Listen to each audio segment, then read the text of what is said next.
Assalamualaikum warahmatullahi wabarakatuh. Innal hamdalillah nahmaduhu wa nasta'inuhu wa nastaghfiruh wa na'udzu billahi min shururi anfusina wa sayyiati a'malina. Man yahdihillahu fala mudilla lahu wa man yudlil fala hadiya lahu. Ashhadu an la ilaha illallah wahdahu la syarika lahu wa ashhadu anna Muhammadan 'abduhu wa rasuluh. يا أيها الذين آمنوا اتقوا الله حق تقاته ولا تموتن إلا وأنتم مسلمون. يا أيها الناس اتقوا ربكم الذي خلقكم من نفس واحدة وخلق منها زوجها وبث منهما رجالا كثيرا ونساء واتقوا الله الذي تساءلون به والأرحام إن الله كان عليكم رقيبا. يا أيها الذين آمنوا اتقوا الله وقولوا قولا سديدا يصلح لكم أعمالكم ويغفر لكم ذنوبكم ومن يطع الله ورسوله فقد فاز فوزا عظيما. أما بعد فإن أصدق الحديث كتاب الله وخير الهدي هدي محمد صلى الله عليه وعلى آله وسلم وشر الأمور محدثاتها وكل محدثة بدعة وكل بدعة ضلالة وكل ضلالة في النار.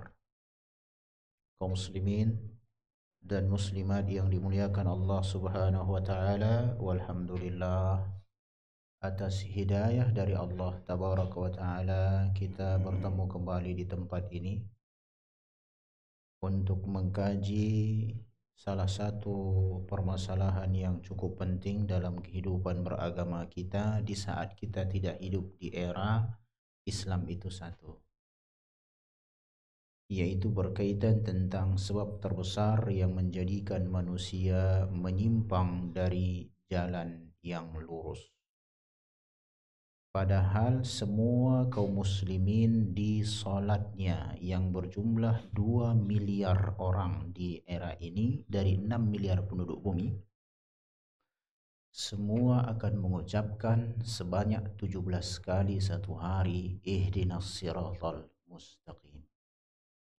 Hasil dari ihdinas siratal mustaqim itu tunjukilah kami jalan yang lurus menghasilkan puluhan jenis model beragama yang disandarkan ke Islam.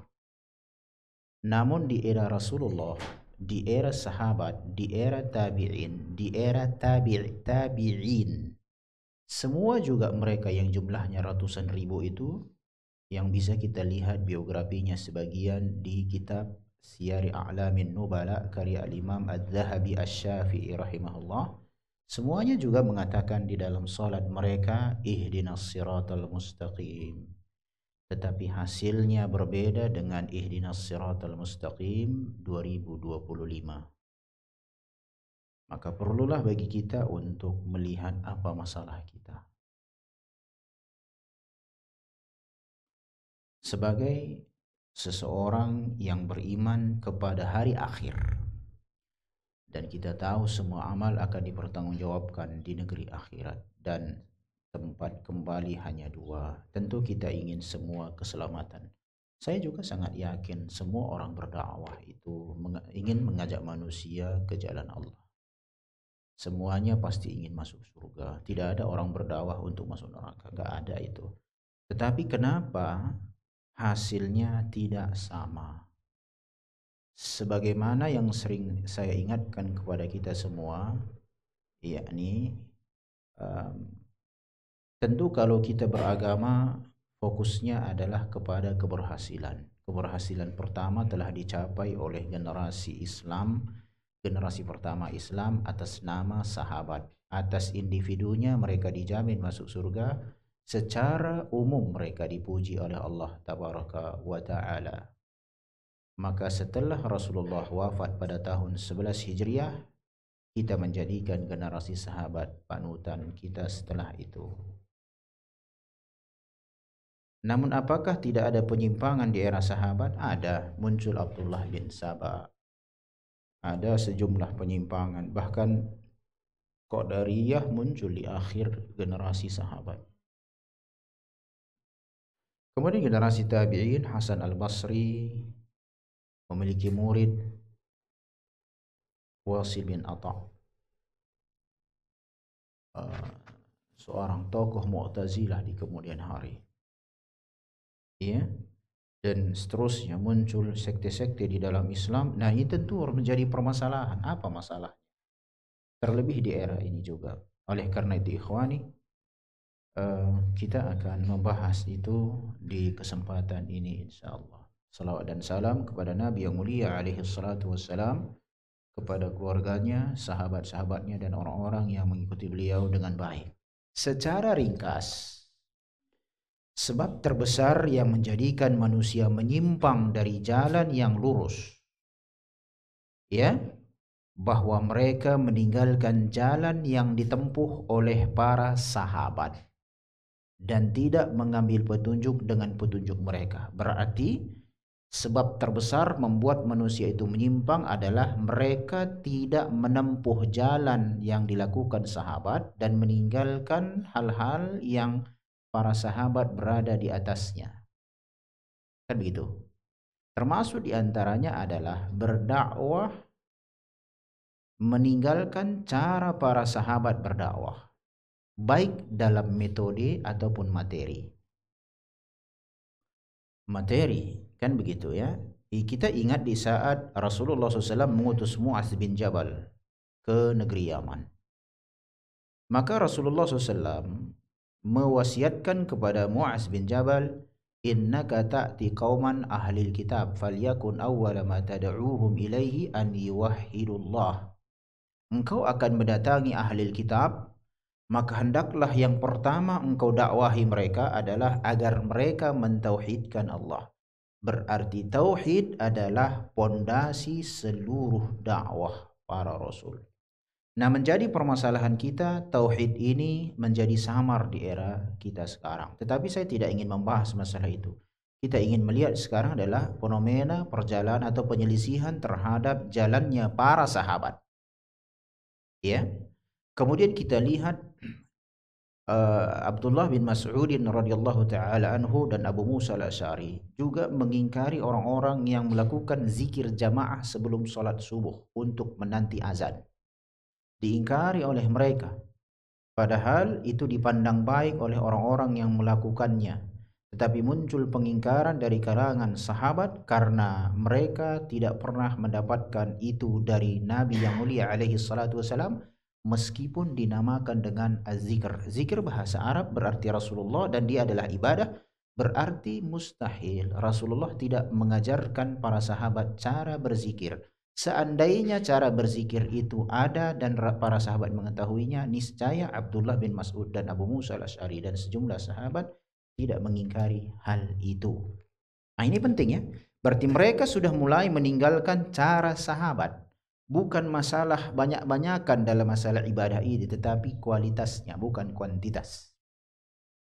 Oleh karena itu Abdullah bin Mas'udin mengatakan sederhana di dalam sunnah di ajaran Islam lebih baik dari bersungguh-sungguh dalam bid'ah. Artinya dari bersungguh-sungguh dalam amalan-amalan yang tidak dikenal oleh generasi sahabat. Baik. Kebenaran yang nyata adalah jalan yang ditempuh oleh Nabi. Udah pasti, kita nggak perlu meragukan ini. Dan para sahabatnya, mereka telah diberi kabar gembira di surga, ya, dalam keadaan mereka masih berjalan di muka bumi dan Allah telah ridho kepada mereka semua. Mereka masih berjalan di muka bumi, diberikan kabar gembira Abu Bakar di surga, Umar, Utsman, Ali, Dustur Hasan dan Husain dan sebagian para sahabat itu penghuni surga yang mengatakannya Allah dan sekaligus pemilik surga. Secara umum Allah tabaraka taala memuji mereka sebagaimana di dalam surat At-Taubah ayat 100, was-sabiqunal awwalun dan seterusnya. Dan orang-orang yang pertama masuk Islam dari kalangan Muhajirin dan Ansar dan mereka adalah para sahabat. Dan orang-orang yang mengikuti mereka ini adalah tentu yang pertama mengikuti sahabat adalah sahabat yang lain yang belakangan masuk Islam. Dan masuk kita di dalamnya generasi setelahnya. Apabila kita mengikuti sahabat, maka Allah ridho kepada mereka, mereka pun ridho kepada Allah. Jadi dapat kita di sini kesimpulan bahwa penyimpangan itu muncul karena yakni manusia tidak mengikuti para sahabat di dalam beragama, ya. Nah, sehingga disayangkan sekali di era sekarang, para dai itu tidak mengajak manusia untuk meneladani para sahabat, dan bahkan mereka mengajak manusia untuk mengikuti orang-orang yang tidak jelas kelurusan jalannya. Jadi artinya adalah di era sekarang kalau kita melihat, ya, dahulu kan juga berdakwah. Dakwah itu kan nggak hanya 2025. Sebelum kita ribuan di era sahabat itu ada dakwah. Bukankah didakwahi dulu sebelum diperangi? Para sahabat berdakwah. Ya, Muaz bin Jabal itu ke Yaman berdakwah. Belakang hari Abdullah bin Mas'ud di Basrah, ya kan, dia berdakwah. Belakang hari Abdullah bin Abbas tinggal di Mekah berdakwah, dan seterusnya. Saat dakwah mereka semua sama. Berhasilnya mengeluarkan generasi terbaik nomor 2, tabi'in. Kalau kita ingin mengetahui Rasulullah, maka kita harus mengetahui semua yang muncul dari sahabat. Kalau kita ingin mengetahui semua yang muncul dari sahabat, kita harus mengetahui semua yang datang dari tabi'in. Karena mereka antara murid dan guru itu. Nah, jika proses ini dilakukan, tahu kita kebenaran itu. Apa itu sahabat? Sahabat adalah sebagaimana dikatakan oleh Imam Al-Bukhari rahimahullah, siapa saja yang bersahabat dengan Nabi atau kaum muslimin yang melihat beliau, ya. Siapa saja yang bersahabat dengan Nabi SAW dan kaum muslimin dan melihat beliau. Kemudian di Imam Ibnu Hajar Al-Asqalani rahimahullah Syafi'i itu menjelaskan sahabat itu adalah orang yang berjumpa dengan Rasulullah SAW, beriman dengan beliau dan wafat di atas Islam meskipun nanti diselingi murtad. Kemudian hari balik lagi dia masuk Islam, wafat di atas itu, dinamakan sahabat. Sahabat adalah mungkin secara sederhana bisa katakan murid-muridnya Rasulullah. Tapi untuk lebih rincinya adalah orang yang berjumpa dengan Rasulullah, beriman kepada beliau, meninggal di atas Islam. Meskipun diselingi dengan adanya proses murtad, sebagaimana di era Abu Bakar As-Siddiq murtadnya banyak sebagian, lalu diperangi, ada yang masuk Islam, ada yang mati di dalam kemurtadan. Itu adalah sahabat. Ya, dan di saat Rasulullah SAW wafat itu meninggalkan puluhan ribu sahabat. Kemudian apa itu keutamaan para sahabat? Ya. Para sahabat Nabi memiliki kedudukan yang agung di sisi Allah, Rasulnya, dan orang-orang yang beriman.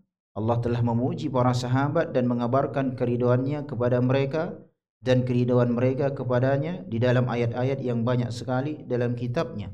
Di antaranya firman Allah Subhanahu wa taala di dalam surat Al-Fath ayat 18. Laqad radiyallahu 'anil mu'minina id yubayi'unaka tahta asy-syajarah. Allah mengatakan sungguh Allah telah ridho terhadap orang-orang mukmin ketika mereka berjanji setia kepadamu di bawah pohon. Ya. Fa'alima ma fi qulubihim fa'anzala as-sakinata 'alaihim wa athabahum fathan qariba. Maka Allah mengetahui apa yang ada dalam hati mereka, lalu menurunkan ketenangan atas mereka dengan memberi balasan kepada mereka dengan kemenangan yang dekat, ya, dekat waktunya nanti penaklukan kota Makkah. Lihat di sini Allah Tabaraka wa Taala mengatakan sesungguhnya Allah telah ridho terhadap orang-orang yang mukmin ketika mereka berjanji setia kepada Rasul di bawah pohon, bai'ah. Ya. Nah, kita lihat di situ ikhwani, Allah yang mengatakan Allah ridho kepada para sahabat. Apalagi yang kita ragukan dalam masalah ini? Ya.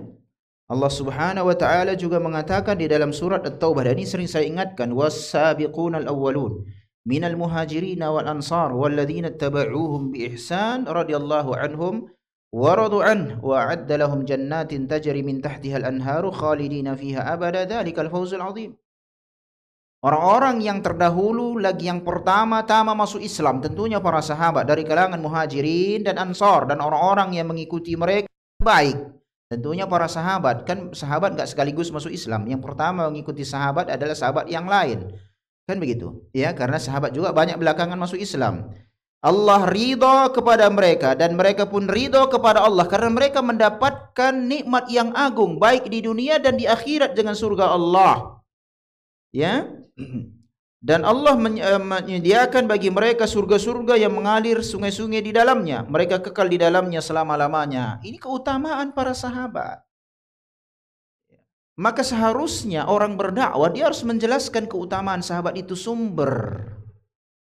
Referensi penting Islam itu sahabat, bukan hanya ngomong, tetapi bukti valid peneladanan kepada sahabat. Kira-kira apa yang akan mereka lakukan dengan kisah Abdullah bin Mas'ud dan Abu Musa al-Asy'ari tatkala mengingkari zikir-zikir jamaah sebelum subuh? Sisi mana jeleknya zikir itu? Orang berzikir kok, orang nggak minum tua di situ. Berzikir.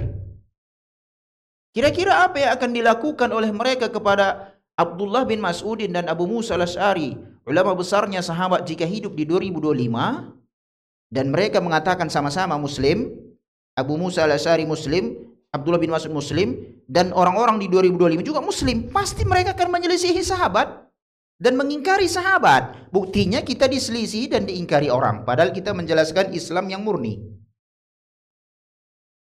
Kita berikan referensi valid, kan baik. Apa yang jelek di sini katanya? Ya.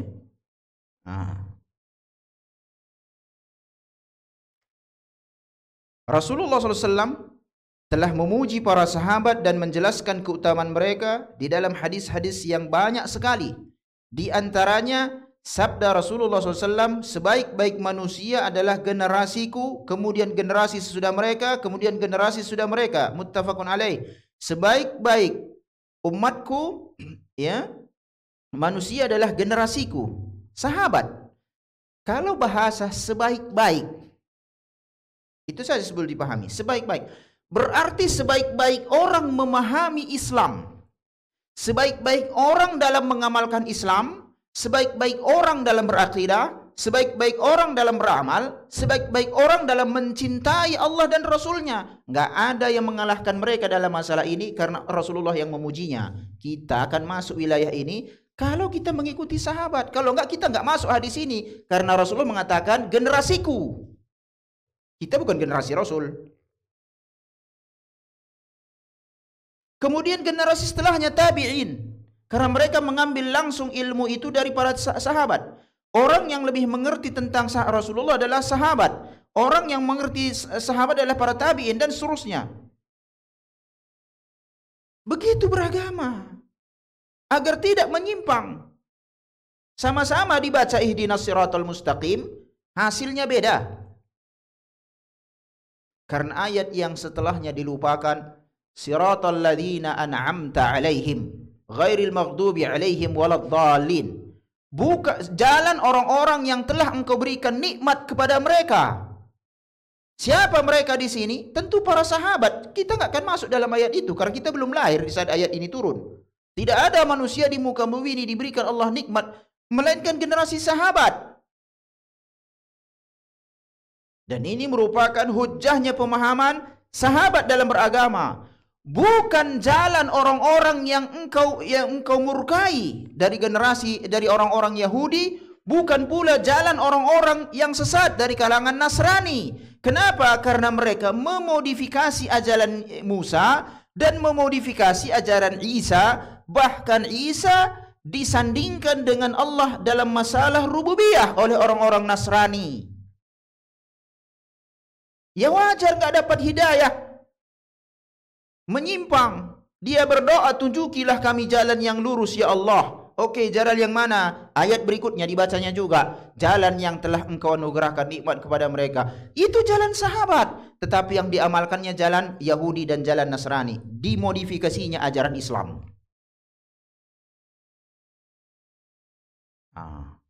Ini harus jelas dalam masalah ini. Meskipun yakni taruhannya pasti mungkin celaan lah, mungkin gangguan fisik, bisa jadi kan begitu. Apa jadinya kalau antum berani ngomong di wirid malam pertama orang meninggal? Berani antum ngomong di situ, pasti orang langsung marah-marah. Apa yang antum ngomongkan? Kira-kira apa yang antum sampaikan di situ? Di saat ada wirid malam pertama orang meninggal. Pasti akan marah orang.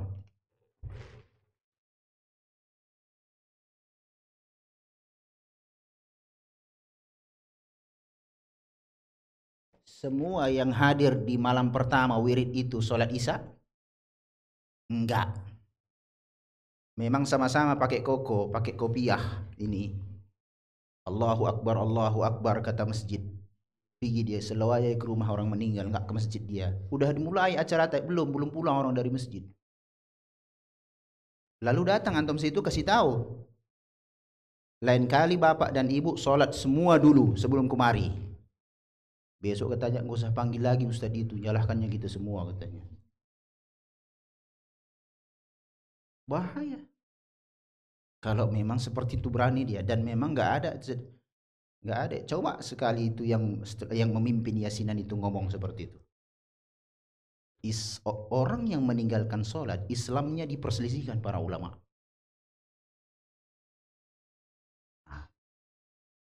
Kita kembalikan ke generasi sahabat. Di era mereka pun banyak orang meninggal. Di era mereka pun banyak orang meninggal. Tidak melakukan seperti itu. Rasulullah itu sampai ngomong, yakni akan kubakar rumah-rumah orang-orang yang tidak menghadiri sholat. Rasul yang ngomong. Ikhwani, mengerikan. Sama-sama kita membaca ihdinas siratal mustaqim.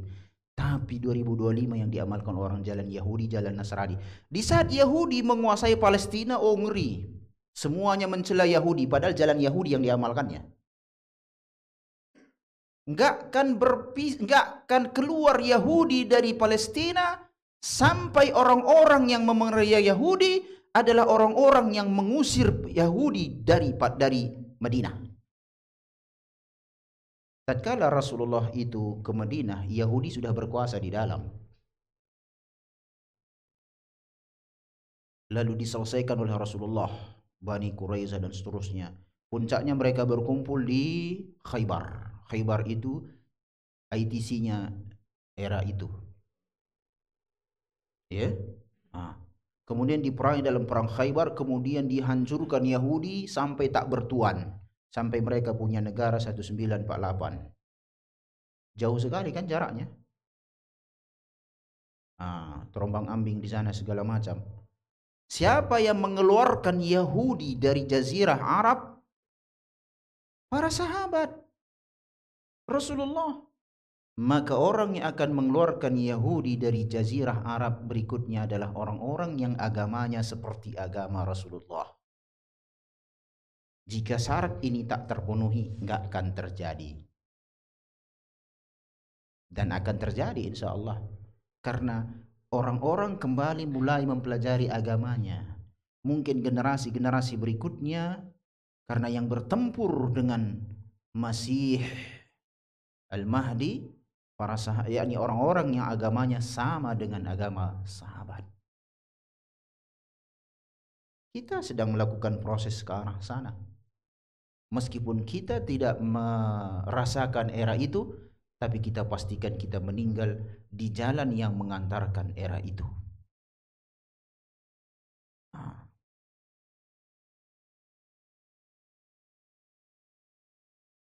Dalam hadis lain beliau bersabda, jangan kalian mencaci para sahabatku, janganlah kalian mencaci para sahabatku, demi zat yang jiwaku di tangannya. Seandainya seseorang di antara kalian menginfakkan emas sebesar gunung Uhud, tidaklah itu mencapai 1 mud infak seseorang dari mereka, dan tidak juga mencapai separuhnya. Jangan kalian cela sahabatku, seandainya kalian berinfak sebesar gunung Uhud. Gunung Uhud, pernah saya sampaikan, itu 7 kilo. Orang yang umroh lihat ke Uhud, itu tempat peperangan Uhud. Adapun gunung Uhudnya 7 kilo, itu panjangnya. Udah 7 kilo, 7 kilo, gunung Uhud. Orang berinfak dengan itu tak mampu mengalahkan generasi berikutnya, tak mampu mengalahkan sedekahnya para sahabat dengan seperti ini. Ataupun seperti ini. Entah apalah yang disedekahkan sahabat, mungkin kurma segini, sedangkan kita emas sebesar gunung Uhud, pahalanya lebih besar didapatkan oleh sahabat dengan kurma segini. Itu keutamaan sahabat. Ya. Bagaimana Allah membesarkan pahala mereka dan Allah ridho kepada mereka. Ya, apa masalahnya bagi kita di kemudian hari meneladani mereka? Toh zat yang memiliki surga dan neraka telah meridhoi mereka.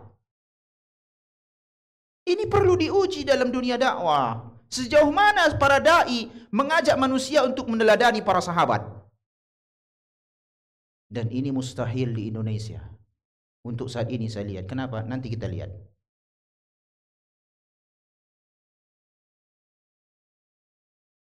Bukan nggak ada, tetapi kan mayoritas kan bukan salaf, bukan yakni mayoritas negeri ini kan orang-orang sufi. Dan orang-orang sufi tak mau mengambil agama dari sahabat, itu rumus. Ya nggak mau mereka. Mereka ngambil agama ya dari mursyid-mursyid mereka. Mana ada mereka cerita sahabat? Nggak ada itu. Tanyakan sufi. Nggak ada. Bahkan mereka lebih mendahulukan mimpi-mimpinya dari dalil. Maka zikirnya aneh-aneh, entah apa aja. Ya. Nah.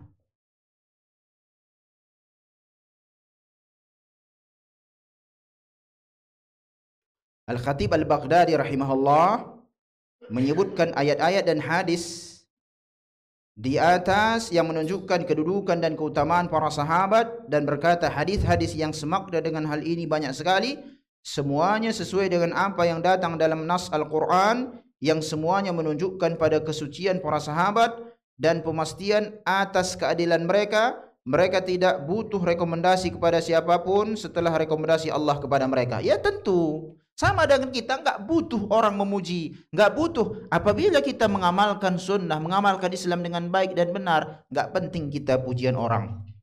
Nggak dikenal orang nggak ada masalah. Lagi ngapain, apa fungsinya? Nggak ada fungsinya. Dakwah ini bukan cari populer. Dakwah ini mengajak manusia kembali kepada agamanya. Dakwah ini bukan cari pendukung. Tetapi dakwah ini mengajak manusia kembali kepada agamanya, bukan pendukung. Kalau pendukung saya harus menyesuaikan dengan apa yang antum inginkan. Ya.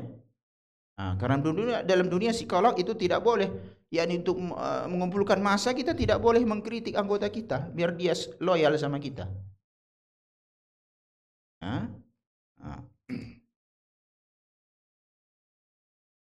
Kemudian berikutnya setelah kita tahu definisi sahabat, keutamaan sahabat, macam-macam perkataan sahabat. Nah, ini menjadi perkataan sahabat karena tadi berkaitan tentang sebab terbesar menyimpang adalah menyimpang dari jalan sahabat. Tentu sesuatu yang juga termasuk yang muncul dari ucapan sahabat. Macam-macam pendapat sahabat itu ada 3. Yang pertama, perkataannya menjadi masyhur dan disetujui oleh seluruh sahabat yang lainnya. Perkataannya masyhur, terkenal, sahabat semua mengetahuinya, disetujui, seperti mengumpulkan Al-Quran. Salah orang kalau berhujjah mengumpulkan Al-Quran bid'ah. Enggak. Itu tindakan sahabat, disetujui oleh sahabat yang lainnya, masyhur, jadi ijma' namanya. Jadi ijma' hujjah di dalam Islam. Dan ijma' terbesar adalah ijma'nya sahabat. Sahabat ijma' di situ. Yang kedua, perkataan sahabat yang masyhur tetapi diingkari oleh sahabat yang lain. Maka dalam masalah ini dilihat mana yang lebih dekat kepada kebenaran bersesuai dengan dalil. Karena sahabat juga berselisih dalam masalah furu'iyah fikhiyah. Akidah sahabat gak berselisih. Masalah fikih sahabat berselisih. Masalah ilmu waris sahabat ada berselisih. Maka untuk ke arah sana, kebenaran tidak akan keluar dari 2 pendapat sahabat. Kalau kita mendatangkan pendapat ketiga, semua sahabat salah, kita pula yang benar. Enggak seperti itu rumusannya. Yang ketiga, pendapat sahabat tapi tak populer. Tak semua orang tahu, tapi muncul dari sahabat. Dan dia hujjah. Jadi 3 yang dari sahabat itu muncul 3. Ucapan sahabat itu, ya, itu muncul 3. Yang pertama, ada pendapat sahabat, semua sahabat tahu dan gak ada mengingkari. Ini jadi ijma', hujjah dalam Islam. Al-Quran, sunnah, ijma', kan begitu. Yang kedua, sahabat berselisih dalam satu masalah. Sahabat ini mengatakan begini, sahabat ini mengatakan begini. Sudah, maka solusinya adalah lihat dalil yang mendukung pendapat sahabat itu. Tentunya para mujtahid. Yang jelas tidak akan keluar kebenaran dari dua pendapat ini. Jika ada orang belakangan di kemudian hari dalam masalah itu datangkan pendapat ketiga, dia yang salah. Gak mungkin sahabat dua-duanya salah. Ini rumus. Karena mereka sudah dipuji Allah. Allah ridho, berarti pendapat mereka sudah diridhai Allah. Sebaik-baik manusia, kata Rasulullah. Berarti sebaik-baik manusia dalam memahami Al-Quran dan Sunnah. Kan begitu? Maka kebenaran gak akan keluar dari pendapat sahabat. Yang ketiga, pendapat sahabat tak populer. Tetapi sahabat ada pendapat tak populer, tak dikenal oleh semua orang. Soal sahabat di era itu. Dan ini juga jadi hujah, jadi pegangan. Karena masuk dalam keumuman, sebaik-baik manusia adalah generasiku, kata Rasulullah. Termasuk sahabat tadi yang ngomong, tetapi pendapatnya tidak populer. Hujah. Namanya orang sudah diridhai oleh Allah. Semua sahabat, nggak ada pengecualian. Semua sahabat diridhai oleh Allah, kecuali si fulan. Nggak ada seperti itu. Ya. Oleh karena itu ikhwani, ya, perkataan sahabat, kalau yang dua tadi sebetulnya selesai ya, ijma sahabat selesai, nggak ada orang bermasalah itu, nggak ada orang yang menyelisihinya, semua, nggak akan ada orang menyelisih ijma sahabat. Tetapi yang kedua ada orang menyelisihinya, ditinggalkannya semua pendapat sahabat. Pendapat yang populer, ya, dari dua pendapat sahabat yang dalam satu masalah, ditinggalkannya semua, didatangkan pendapat baru. Ini keliru. Nggak mungkin sahabat semua salah. Nggak ada rumus seperti itu. Jika dua pendapat yang populer dari sahabat saja ditinggalkan, konon lagi yang pendapat yang sifatnya nggak masyhur, nggak populer, ya lebih ditinggalkan lagi oleh mereka. Nah, manhaj salaf nggak seperti itu dalam beragama. Dilihat semua yang muncul dari sahabat itu, apakah ijma'nya, apakah perselisihan mereka, atau pendapat mereka yang sifatnya individu satu-satu. Dilihat semua. Dan apabila ditemukan di situ pendapat sahabat itu sudah selesai, karena menyelisihi mereka adalah sebuah penyimpangan.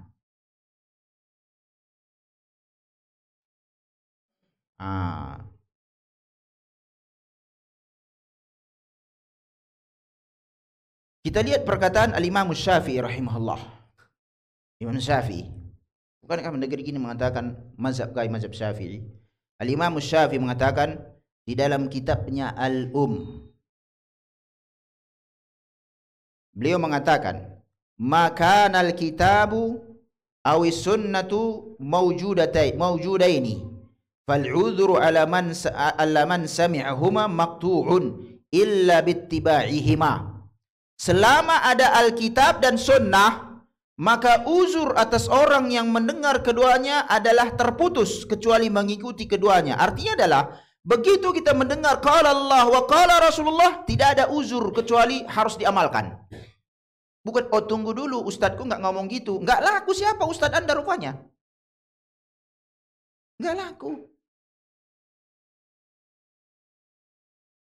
Kalau dikatakan qala Allah, qala Rasulullah, udah selesai. Al-Imam Syafi'i. Yang aneh kan di era sekarang ini, ikhwan, ada orang terus yakni untuk menghancurkan Islam ini atau mempertahankan eksistensinya, eksistensi kelompok ya, bukan Islam, diajak manusia ini untuk taklid. Taklid adalah tidak boleh lagi kita keluar dari pendapat mazhab, kata dia. Karena kita sudah tidak mampu lagi memahami Al-Quran dan Sunnah. Susah kalilah Islam itu kalau begitu. Masa Allah batasi kemampuan memahami Islam hanya di era Rasulullah? Padahal Rasulullah itu ngomong, aku tinggalkan kepada kalian dua perkara. Kalian tidak akan tersesat selama kalian berpegang teguh dengan keduanya.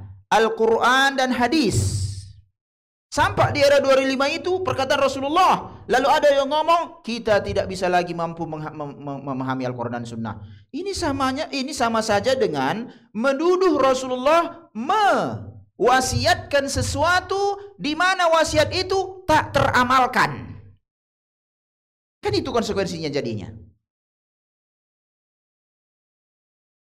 Ada memang Al-Quran dan Sunnah itu membutuhkan penjelasan para ulama. Ada yang enggak. Contoh kalau disuruh kita baca doa ini sebelum tidur, baca doa ini masuk kamar mandi, keluarkan baca. Apa kita tunggu dulu penjelasan ulama sebelum mengamalkannya? Kebodohan itu berarti. Ya?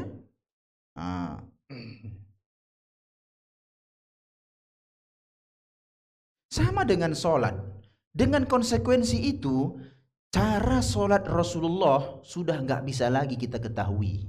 Kenapa? Cukupkan saja yang datang dari mazhab. Mazhab juga berbeda-beda. Hatta dalam satu mazhab.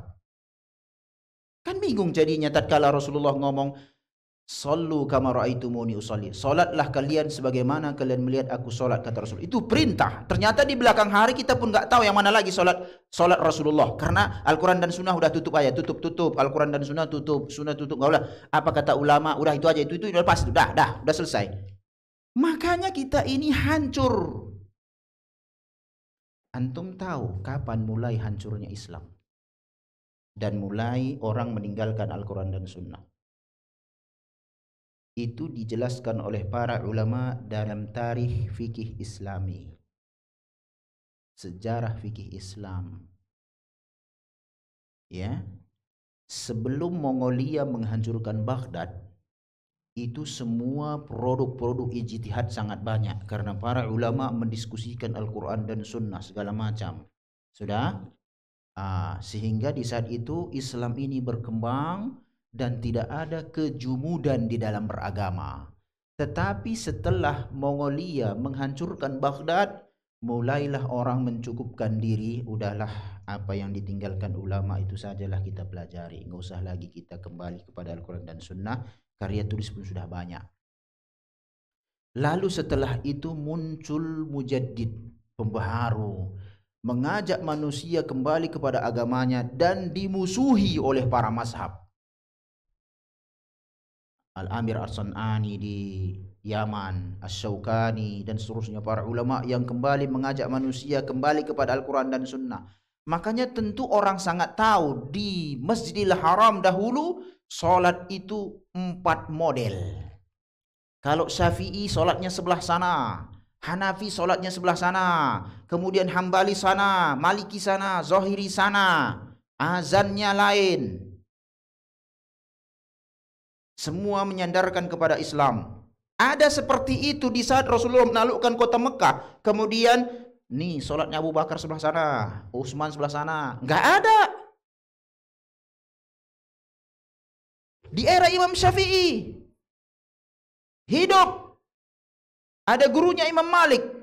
Kemudian nggak jauh itu era Abu Hanifah. Kemudian Syafi'i jumpa dengan muridnya Imam Ahmad. Nggak ada di waktu itu muncul sholatnya Imam Ahmad kayak gini, sholat Imam Syafi'i begini, sholatnya nggak ada. Ini yang diperangi oleh dakwah salaf, mengajak manusia kembali kepada Al-Quran dan Sunnah dengan pemahaman sahabat supaya jangan menyimpang.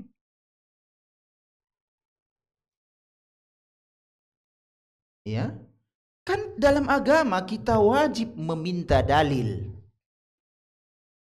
Tatkala ada karya tulis ulama bahwasanya bersuci begini, bersuci, nggak ada dalilnya kan begitu, nggak ada dalilnya. Ya kita tanya dong, ini dalilnya apa? Masa itu saja kena marah? Emang ini Al-Quran yang sedang kita baca rupanya? Coba datangkan matan ilmu. Misalnya matan Ghoyah wa Takrib, matan Abi Suja dalam fikih Syafi'i. Itu kan perkataan semua. Apa masalahnya bagi kita? Iya, ini perkataan Abu Suja. Dalilnya mana? Berhak kita bertanya karena ini kan bukan Al-Quran. Jadi enggak usah aku tanya-tanya, itu ulama ngertinya dia itu. Ini yang bermasalah itu. Ya, bukan begitu beragama. Karena yang jadi nabi itu Rasulullah, bukan Abu Suja. Dia pun kalau tahu seperti itu di era sekarang, dia pasti ingkari itu. Kebetulan saya udah meninggal dia. Kalau dia tadi begitukan pendapat dia, pasti dia ingkari itu. Nggak ada orang ini kutuliskan buku, nggak boleh kalian keluar dari pendapatku. Nggak ada orang ulama ngomong kayak gitu. Ya, pokoknya ini kutuliskan, nggak boleh keluar dari pendapatku ini, harus. Nggak ada itu, kecuali orang-orang sufi. Orang sufi memang mendoktrin, nggak boleh keluar dari pendapat saya. Zikir itu harus diikuti sekian. Ya, Al-Imam Syafi'i. Lalu beliau mengatakan, fa in lam yakun dzalika sirna ila aqawili ashabi Nabi sallallahu alaihi wasallam awahidin minhum.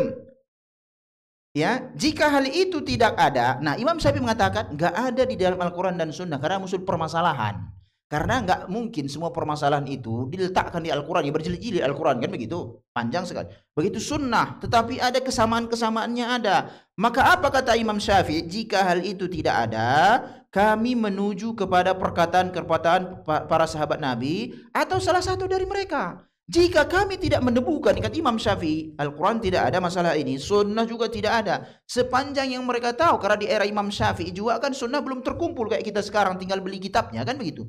Sahih Bukhari kan belum ada di era Imam Syafi'i, karena yakni Imam Syafi'i abad kedua, Al-Bukhari itu abad ketiga, kurang lebih. Sahih Muslim lagi, Al-Tirmidzi, Sunan Abi Daud dan seterusnya belum ada di era beliau. Tentu yang ada yang sampai kepada Imam Syafi'i saja. Makanya pendapat beliau di Baghdad terkadang dirawahnya di Mesir. Qaul qadim dan qaul jadid namanya. Terjadi perubahan. Apa jadinya kalau Imam Syafi'i dipanjangkan umurnya dan dia mendapatkan seluruh hadis? Tentu berubah-ubah pendapatnya. Cuma Imam Syafi'i hanya diberikan 54 tahun. Ya. Dia mengatakan, ya kami akan menuju kepada perkataan sahabat atau salah satu dari sahabat. Menunjukkan jika dia temukan satu pendapat sahabat saja udah selesai. Imam Syafi'i rahimahullah, karena beliau tahu seorang sahabat lebih mulia dari Imam Syafi'i, dari dirinya. Karena sahabat meskipun satu orang itu dipuji oleh Allah masuk dalam Al-Quran, padahal memungkinkan Imam Syafi'i berfatwa karena beliau seorang mujtahid mutlak. Mujtahid mutlak itu terikat dengan mazhab apapun. Makanya kalau kita mengatakan apa mazhabnya Imam Syafi'i, nggak ada. Mazhabnya adalah mazhab ahlu sunnah. Dalil, mazhab dalil. Buktinya Imam Syafi'i merubah-rubah pendapatnya begitu sampai dalil. Zaman sekarang ada orang ngomong, kita kan bukan mujtahid. Memang kita bukan mujtahid. Tapi masa kita muqallid terus, tukang taklid terus, ngapain kita belajar kalau bodoh terus? Bodoh itu naik, mujtahid itu pun nggak mungkin langsung dia jadi seorang mujtahid. Pasti belajar. Dan mujtahid itu terus ada sampai kapan bumi ini dikehendaki oleh Allah. Tetap ada. Nggak mungkin di era sekarang ulama nggak ada, mujtahid nggak ada seperti itu. Ya, sarana lebih mudah daripada di era dahulu. Kitab-kitab alat sudah lebih mudah dari era-era zaman dahulu. Tapi bisa kita lihat bagaimana hatta ulama terdahulu, jika mereka mendapatkan pendapat para sahabat sudah selesai.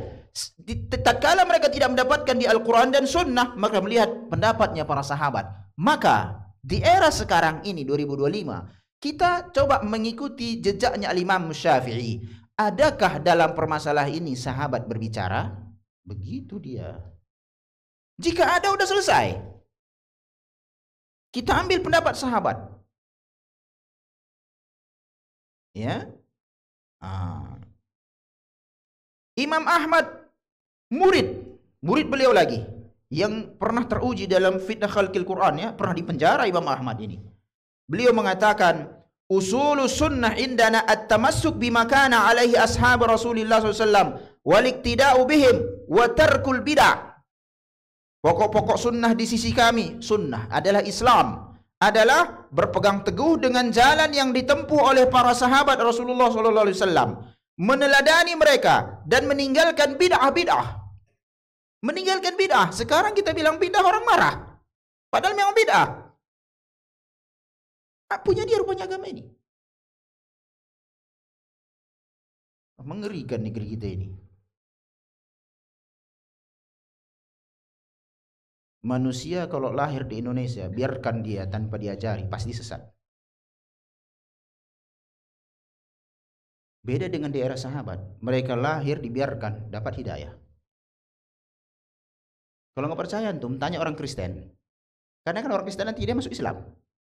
Apa ajaran Islam? Apa jawabannya? Hah?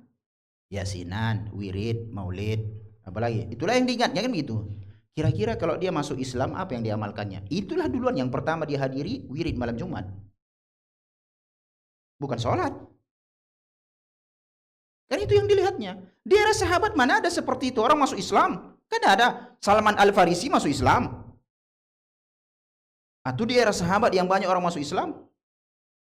Cerminan Islam itu di era mereka. Maka kita bercermin kepada mereka, bukan kepada kita. Makanya kenapa Islam ini banyak versi, kata orang awam. Itu karena dia lihat Islam dari 2025 dilemparkannya ke era Rasul, nggak akan ketemu. Caranya adalah dari era Rasulullah, karena di situ ada sahabat, tarik ke tahun 2025. Maka orang-orang yang menyelisihi jalannya sahabat disingkirkan semua. Kita nggak ikut campur di situ. Tanggung jawab engkau nanti di akhirat. Kami nggak ikut maulid, kami nggak ikut ini. Urusan mulai itu. Pokoknya kami udah jelaskan. Mau kau terima atau tidak terima itulah dia. Kau mau marah-marah terserah. Marah-marah aja dulu karena masih hidup. Oh, kalau udah meninggal kan menangisnya itu, ya. Ah. Karena al-haq pasti unggul, itu rumus. Mana bukti? Antum pikir kerajaan Saudi itu kayak sekarang? Dulu pernah dihancurkan oleh Basa. Kuburion kan, Mesir kan kuburion. Sampai sekarang antum bisa lihat. Mesir banyak kubur. Ya, pernah dihancurkan dan tumbang dulu kerajaan Saudi itu. Bahkan penulis kitab Fathul Majid itu dibawa ke sana, para ulama di sana dipenggal semua. Tumbang kerajaan akidah yang tauhid itu disebar itu enggak muncul. Di kemudian hari kembali ke Indonesia, bahkan kitab tauhid, teknik yang dilakukan oleh Profesor Hamka. Profesor Hamka itu memiliki buku tasawuf modern. Pernah antum baca? Beli kitab tasawuf modern, beli kitab tauhid Syekh Muhammad bin Abdul Wahab, baca dua-duanya sama. Karena teknik Hamka Dr. Profesor Hamka berdakwah. Kalau dia buat kitab tauhid Muhammad bin Abdul Wahab Wahabi, nggak dibaca orang, digantinya tasawuf modern. Karena orang Indonesia kan tasawuf semua kan, tasawuf modern dibaca. Oh, ini teknik berdakwah nggak ada masalah itu. Isinya sama. Kalau di Mesir atau Pakistan cerita sampulnya dikoyak, isinya jadi buku. Kalau sampulnya ada ganti, nggak mau orang baca. Koyakkannya sampul, kasihkan isinya saja. Itu teknik, saking jeleknya dibuat seperti itu, tapi hidayah akan terus sampai. Ya, nah, masuk kita berikutnya ikhwani. Pendapat orang belakangan tentang perkataan sahabat. Orang yang datang setelah para imam, Abu Hanifah, Malik, Al-Syafi'i, Ahmad bin Hanbal. Dan ingat ya, yang antum tahu kan mazhab cuma 4 di era sekarang. Di era Islam mazhab pernah muncul 13. Mulai dari mazhab Al-Hasan Al-Basri sampai mazhab Muhammad ibnu Jarir At-Tabari. Tetapi enggak berkembang karena enggak dikembangkan murid-muridnya. Mazhab, bahkan Al-Imam Syafi'i mengatakan Lais bin Sa'ad lebih faqih dari Imam Malik. Lais bin Sa'ad lebih faqih, lebih alim dari Imam Malik. Tetapi Imam Malik mazhabnya terus berkembang di Afrika sekarang karena dikembangkan murid-muridnya. Ya. Apa pendapat orang belakangan tentang pendapat sahabat ini? Maka menjadi permasalahan. Orang-orang yang datang setelah para imam berselisih tentang hujjahnya perkataan sahabat menjadi berbagai pendapat. Di antaranya adalah perkataan sahabat bukan hujjah, artinya bukan sebagai standar dalam memahami Islam. Dan ini adalah pendapat Asy'ari. Nah, mayoritas negeri kita Asy'ari. Antum suruh dia mengikuti sahabat. Memang doktrin pendapat Asy'ari pendapat sahabat nggak diambil. Antum tahu alasannya? Kenapa pendapat sahabat tidak diambil? Nah, begini dia. 59 azan. 58. Sudah? Belum. Oke. Begini. Udah azan. Nanti kita lanjutkan sedikit lagi setelah sholat isya. Wa sallallahu wasallam ala nabiyina Muhammad wallahu a'lam. Assalamualaikum warahmatullahi wabarakatuh. Allah.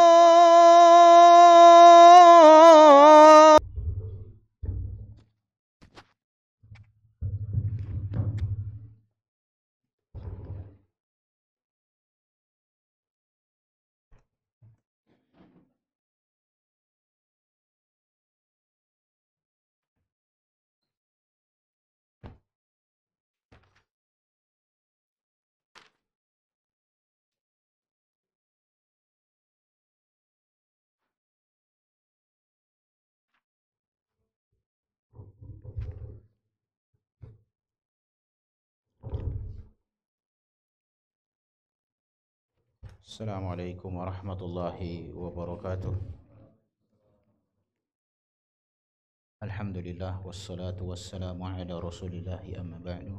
Ikhwani dan akhwat kaum muslimin dan muslimat, semoga Allah subhanahu wa ta'ala menggabungkan kita di dalam sabda Nabi kita yang mulia alaihi salatu wassalam, man yuridillahu bihi khairan yufaqihu fiddin. Siapa saja yang Allah inginkan kebaikan, Allah pahamkan dia urusan agamanya. Kita lanjutkan. Jadi gambaran secara umum ya, dari judul kita ini, sebab terbesar manusia menyimpang dari jalan yang lurus. Di saat yang bersamaan semua mengatakan ihdinas siratal mustaqim, tunjukilah kami jalan yang lurus, tak ketemu. Karena hidayah harus diambil. Antum kalau lapar duduk di rumah meninggal, gak makan-makan, harus dijemput, harus ada usaha. Kalau beli atau masak, kan begitu dia. Hidayah pun begitu. Hidayah itu diambil dari Al-Quran dan Sunnah. Orang yang paling paham tentang Al-Quran dan Sunnah adalah para sahabat, tentunya setelah Nabi. Karena sahabat itu mewarisi semua yang datang dari Rasulullah. Maka dikatakan innamal ulama warasatul anbiya. Ulama itu adalah pewaris para nabi. Ulama pertama di dunia ini ya para sahabat, bukan pula Imam Syafi'i. Imam Syafi'i abad kedua, lahir tahun 100 yakni 50, wafat pada tahun 204. Ya tentu sebelum mereka banyak ulama. Sahabat, ulama, ketuanya para ulama. Manusia terbaik di muka bumi ini setelah Rasulullah adalah Abu Bakar As-Siddiq. Wajib bagi kita mengikuti Abu Bakar As-Siddiq yang sudah dijamin surga. Karena semua orang akan mengatakan kami mengikuti Rasulullah, tetapi kami mengikuti sahabat. Gak semua orang ngomong. Tapi kan sahabat gak jumpa dia. Harus ada perantara antara diri kita dengan Rasulullah, para sahabat. Semua orang mengatakan kami mengikuti Rasul, cuma masalah dia kan gak jumpa Rasul. Maka dia harus mengikuti perantara antara diri dia dan Rasul. Itu rombongan para sahabat, itu harus, tidak boleh enggak. Maka siapapun meninggalkan perantara ini dia sesat. Maka mustahil sahabat menjelaskan angka-angka sama kita. Sholat, taulah kita ada 4 rakaat barusan, 3, 2, 4, 4. Sholat yang lain dijelaskan dia sampai sama kita. Masa tak ada informasi dari sahabat sifat Allah cuma 20? Padahal ini berkaitan tentang masalah keabadian di surga. Kalau masalah furu', bukankah hanya dosa kesyirikan yang tidak diampuni oleh Allah? Nah, ini menjadi sebuah pertanyaan. Ya, masa nggak ada referensi bahwasanya sifat 20 datang dari sahabat, sehingga itu menjadi akidah kita. Jadinya nasib-nasiban orang jadinya di sini. Sudah? Maka kembali kepada orang yang lebih mengerti tentang Al-Quran dan Sunnah. Akidah diambil dari apa? Akidah diambil dari mana? Nggak mungkin dari saya nabi nggak. Akidah kita ambil dari mana? Hah? Al-Quran dan Sunnah. Itu rumus. Akidah harus diambil dari Al-Quran dan Sunnah. Nggak boleh kita katakan dari Ustadz Pulan, Kiai Pulan, Ulama Pulan. Bukan dia Nabi. Nabi itu Rasulullah. Yang datang dari Rasulullah itu kan wahyu, Al-Quran dan Sunnah, kan begitu. Oke, baru kita masuk. Semua yang ada tentang Islam ini, Islam kan punya Allah. Iya atau enggak? Ya harus ngerti lah dulu kan begitu. Bukan punya saya, bukan punya kita. Maka jangan ada Islam Nusantara. Islam nggak ada milik Indonesia. Islam itu milik Allah. Nah, ajarannya milik siapa? Milik Allah. Karena pembuat syariat adalah Allah. Rasulullah hanya muballigh anisyarik, menyampaikan apa yang Allah inginkan. Sudah? Semua telah sempurna. Allah yang ngomong, hari ini telah kusempurnakan untuk kalian agama kalian, dalam surah Al-Maidah ayat 3. Berarti semua ajaran Islam telah sempurna di era Rasulullah masih hidup. Karena ayat itu turun, Rasul masih hidup. Dan gak lama kemudian Rasulullah wafat sallallahu alaihi wasallam. Berarti akidah telah sempurna. Masa di kemudian hari tak ada informasi dari Rasulullah, sifat Allah cuma 20? Tidak datang dari sahabat segenerasinya. Lalu muncul di kemudian hari, di abad ketiga, muncul seseorang disandarkan kepada seorang ulama ahlu sunnah, dan dia kan taubat, Abul Hasan al-Ash'ari rahimahullah, semoga Allah merahmatinya. Dan kan beliau taubat, menulis kitab Al-Ibana. Tapi pendapat beliau ini, dan ingat ya bahwasanya Al-Ash'ari juga banyak sekte, nggak satu sama. Seperti tasawuf. Tasawuf kan banyak beda, banyak versinya kan. Ada Naqsabandi, ada Rifai, ada banyaklah macamnya. Asy'ari pun banyak modelnya. Asy'ari Al-Ghazali beda dengan nanti Asy'arinya dengan Ar-Razi misalnya. Beda lagi dengan Asy'ari 2025 ini, nggak sama. Beda. Nah, kenapa menyimpang? Angka itu telah ditetapkan. Dari mana datangnya angka ini? Maka kembali ke rumus, orang yang lebih mengerti tentang Al-Quran dan Sunnah, di mana akidah diambil dari Al-Quran dan Sunnah. Berarti keterangan tentang akidah itu ada di Al-Quran, ada di Sunnah. Dan orang yang lebih mengerti tentang Al-Quran dan Sunnah para sahabat. Berarti para sahabat lebih mengerti apa yang dimaksud dengan akidah. Lalu berdasarkan hal ini, agar kita tidak menyimpang, semua ayat dan hadis yang berbicara masalah akidah, kita tunggu dulu apa kata sahabat. A kata sahabat, sudah A, jangan antum buat B. Kalau antum buat B, antum yang menyimpang, gak mungkin sahabat. Karena sahabat sudah dipuji oleh Allah, dipuji oleh Rasulullah, dijamin masuk surga. Jadi periksa, sama nggak akidah kita dengan Abu Bakar As-Siddiq? Sama nggak akidah kita dengan Umar bin Khattab? Ada keterangan, cuma 20 sifat yang ditempel dinding saja udah 99 nama. Setiap nama punya sifat. Seharusnya udah 99 sifat. Masa ada nama sifatnya tak ada? Ar-Rahman, nama sifatnya rahmat. Ar-Razzaq, nama sifatnya pemberi rezeki, dan seterusnya. Lalu cuma 20 pula. Kenapa itu terjadi? Karena Asy'ari tidak mengambil pemahaman sahabat. Begitu mereka mengambil pemahaman sahabat, runtuh semua akidahnya, dan mereka nggak mau itu. Sama dengan orang sufi, antum suruhlah ikuti sahabat, mana mau dia? Nggak mau dia. Padahal udah kita bilang Abu Bakar masuk surga, kami pun bisa masuk surga. Kita kira-kira begitu ngomongnya. Nggak bisa. Kalau nggak melalui Rasulullah dan mengikuti jejak sahabat, kita nggak masuk surga. Nggak percaya tes.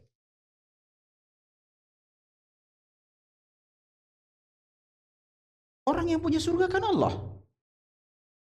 Kemudian Allah menjamin dia masuk surga. Udah jelas di angkanya, udah jelas. Nasibnya sudah jelas di surga. Abu Bakar Siddiq. Masa kita nggak mau mengikuti? Tinggal ngikut doang. Susah kali ngikuti saja. Ya. Tapi begitulah syaitan. Ada jalan mudah. Mau kelok-kelok entah ke sana dulu. Baru menyesal ujungnya. Oh ya, makanya banyak yakni orang-orang Asy'ariyah taubat. Ya, panjang lebar panjang kan filsafat itu, memainkan logika. Ya, filsafat adalah keilmuan yang dibuat oleh manusia yang berpikir digunakan untuk mengolah otak. Muncullah keilmuan, kan begitu. Filsafat, matematika filsafat, kimia filsafat, itu kan muncul dari otak semua itu. Kan nggak ada dalilnya matematika kalau Allah 1+1=2, nggak ada kan dalilnya. Itu logika. Sudah. Nah, filsafat ini tidak boleh dibawa ke mana? Agama. Karena logika itu harus masuk akal. Agama ini banyak nggak masuk akal. Makanya ditolak. Cerita kuburan kita, mana masuk logika kita itu? Ada azab kubur, ada nikmat kubur. Nggak masuk akal. Makanya Asy'ari salah satu sumber akidahnya adalah akal.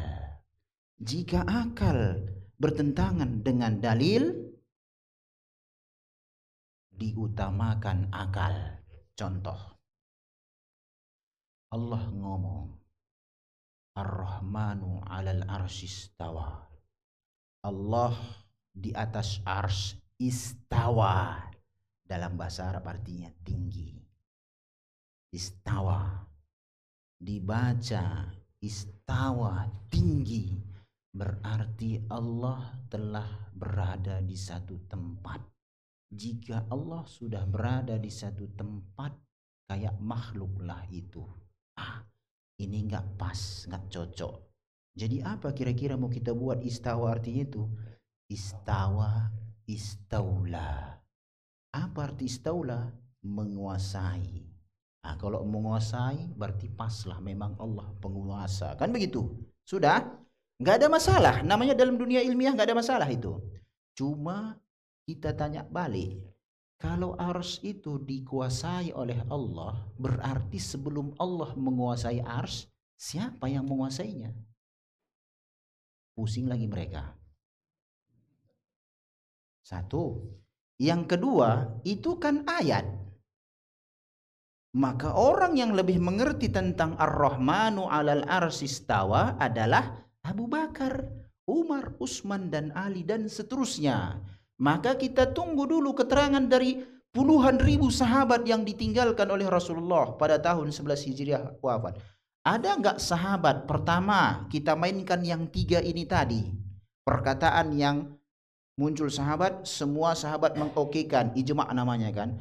Adakah istawa? Sahabat semua mengatakan istaula? Tak ada, dieliminasi dulu dari perkataan ijma'. Yang kedua, barangkali sahabat ada yang berselisih. Kita lihat, adakah sahabat berselisih dalam mengertikan istawa? Tak ada, berarti eliminasi. Yang terakhir, atau barangkali ada seorang sahabat saja yang mengatakan istaula, itu pun tidak ada. Berarti yang mengatakan istaula sesat. Udah selesai. Begitu caranya. Karena memahami ayat tentang akidah sifatnya tauqifi. Tauqifi artinya adalah tak ada hak kita di situ memberikan pendapat. Hak mutlak di tangan sahabat. Kok kayak gitu, Ustaz? Ya memang gitu, mereka sudah dipuji. Ngapain pula kita ikut campur di situ?